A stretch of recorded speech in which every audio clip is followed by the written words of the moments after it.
I'm here to f***ing fight, so you're gonna take some ass whooping, some hard shots before you take me out, you know what I'm saying? Since its debut in 2005, the Ultimate Fighter reality series has had a profound impact on the UFC and the sport of mixed martial arts. The show has helped several athletes launch their careers and has also given fans some fantastic fights over the years. The UFC roster is and has long been made up of several Ultimate Fighter contestants, many of whom have gone on to capture world titles. So for this video, we'll be taking a look at some of the best and most successful contestants to come from the show's history. As always, if you guys enjoy this video, then please be sure to let me know by leaving a like and subscribing to our channel. Now without further ado, and ranked in no particular order, let's take a look at 10 of the best contestants from the Ultimate Fighter.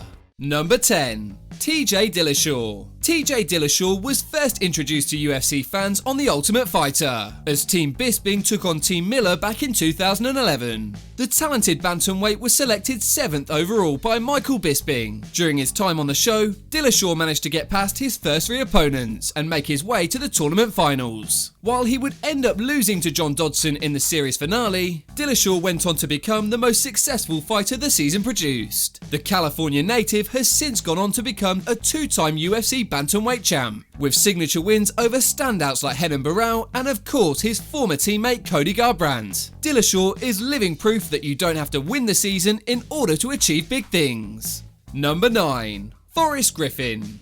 Forrest Griffin is a man who helped put both the Ultimate Fighter and the UFC on the map.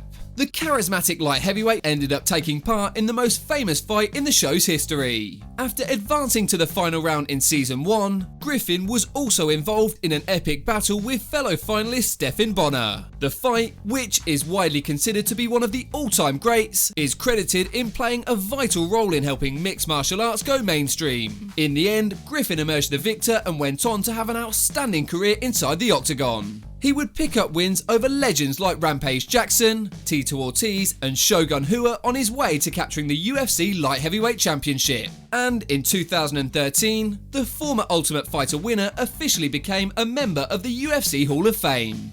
Number 8.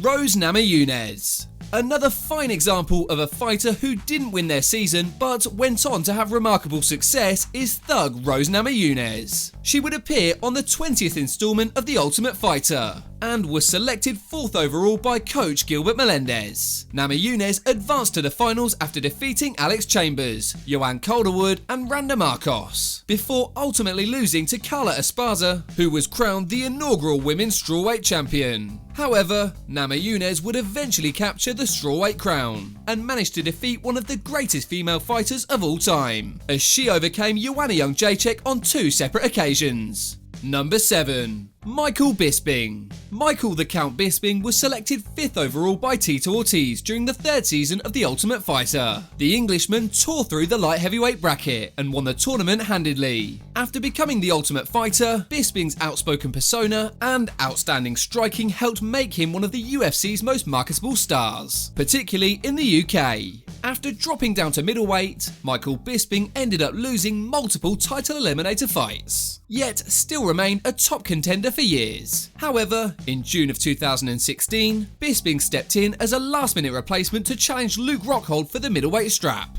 Heading into the contest, he was a heavy underdog, but the Ultimate Fighter 3 winner managed to knock out Rockhold in the very first round, in turn becoming the UFC middleweight champion.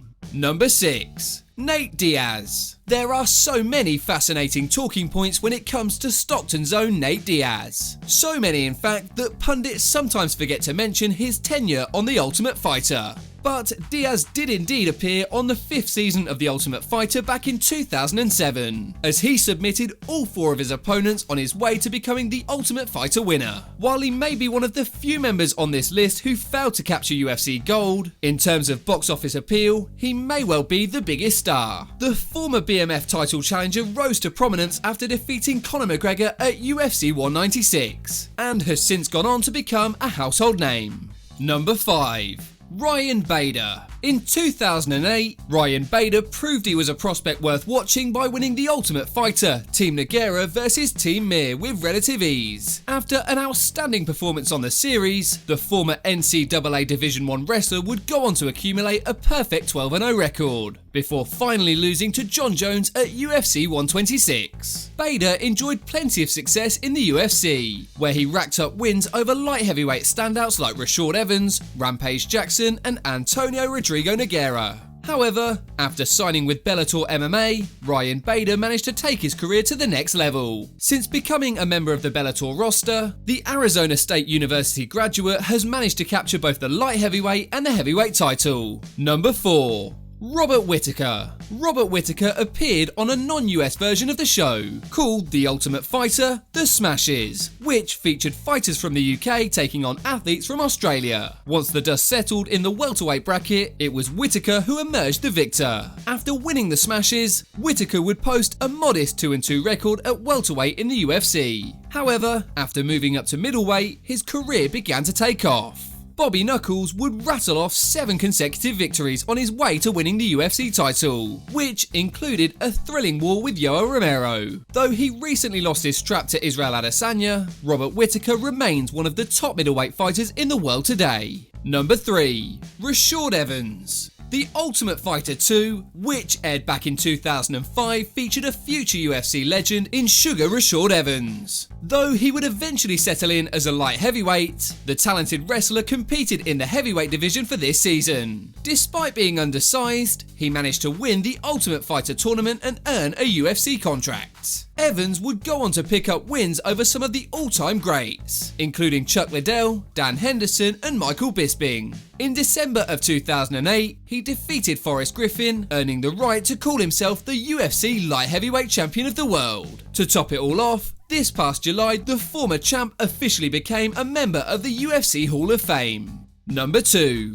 Kamaru Usman. The Ultimate Fighter, American Top Team vs Blackzilians introduced UFC fans to a very talented welterweight by the name of Kamaru Usman. The Blackzilian representative would end up becoming the tournament winner in 2015 and has yet to taste defeat inside the UFC octagon. Usman, a former Division II wrestler from the University of Nebraska, has beaten some of the biggest names in the welterweight division. The Nigerian Nightmare has bested stars like Damian Maia, Rafael dos Anjos and Tyron Woodley on his way to becoming the UFC welterweight champion. He has also recently secured his first title defense against Colby Covington, who he finished by knockout in round 5. As of right now, the reigning welterweight king is considered to be one of the top pound-for-pound fighters in the world. Number 1. Tony Ferguson. After several attempts to appear on the show, Tony Ferguson finally got his chance in 2010 when he became a contestant on The Ultimate Fighter, Team Lesnar vs Team Dos Santos. He would go on to be selected by Brock Lesnar as the 5th overall pick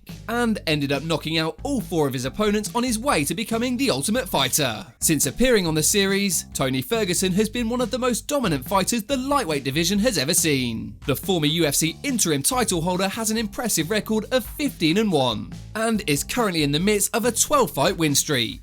Looking forward, he's set to take on Khabib Nurmagomedov at UFC 249 this coming April, in what will be one of the most highly anticipated title fights in recent memory. As always, if you guys enjoyed this video, then please be sure to let me know by leaving a like and subscribing to our channel. Apart from that, thanks so much for watching guys, and we'll see you on the next video.